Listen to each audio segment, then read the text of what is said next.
Middle class घरों में एक चीज कॉमन होती थी। मम्मी खाली डिब्बों में पौधे लगा देती थी। पुरानी बाल्टी, टूटी बाल्टी, पेंट का डिब्बा, कुछ भी फेंका नहीं जाता था। और फिर धीरे धीरे घर की वही छोटी सी बालकनी पूरा मिनी गार्डन बन जाती थी। शाम को पापा वहीं चेयर डालकर बैठते थे, मम्मी पौधों में पानी डालती थी और बच्चे बिना वजह पत्तियां छूते रहते थे। शायद इसीलिए हमारे यहाँ एनवायरनमेंट कोई टॉपिक नहीं था, हमेशा से ही हमारे संस्कारों का हिस्सा था। लेकिन एक वक्त था जब भारत की पर्यावरण नीति में विजन की कमी थी। अंतर्राष्ट्रीय स्तर पर हमारे प्रयासों को अधूरा माना जाता था।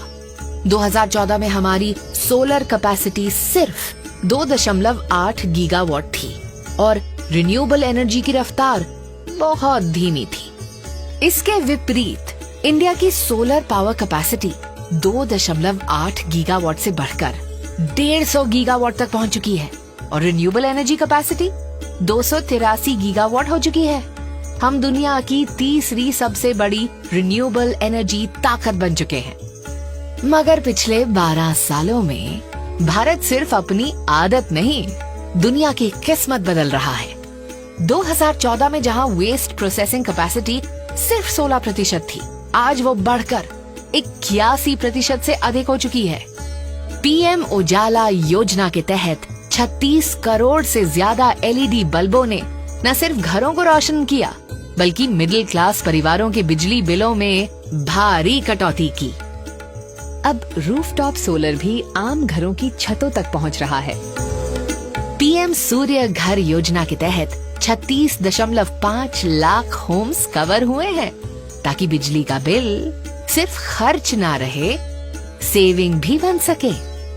अब भारत दुनिया को बता रहा है कि इकोनॉमी और इकोलॉजी साथ साथ चल सकते हैं। एथेनॉल ब्लेंडिंग हो या 46 लाख से ज्यादा इलेक्ट्रिक गाड़ियां, अब विकास की रफ्तार भी तेज है और प्रकृति के प्रति जिम्मेदारी भी। 2014 में टाइगर रिजर्व्स 46 थे, आज 58 हो चुके हैं। अब देश में 100 रामसर साइट्स हैं। इसके अलावा पर्यावरण की रक्षा को एक जन आंदोलन बनाने के लिए हम मैंग्रोव रेस्टोरेशन के साथ साथ एक पेड़ माँ के नाम अभियान भी चला रहे हैं। आपको जानकर खुशी होगी कि इसी अभियान के तहत 262 करोड़ से ज्यादा पौधे लगाए जा चुके हैं। जिस चीते को 70 साल पहले विलुप्त घोषित कर दिया गया था, उसे प्रधानमंत्री मोदी के प्रयासों से कूनो नेशनल पार्क में वापस लाया गया।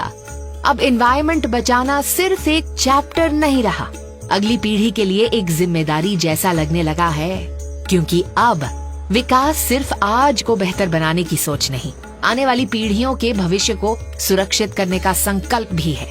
कल जो दुनिया हमें नसीहत देती थी, आज वही भारत के क्लाइमेट लीडरशिप की मिसाल दे रही है। विकास भी पर्यावरण भी, यही है भारत का संकल्प।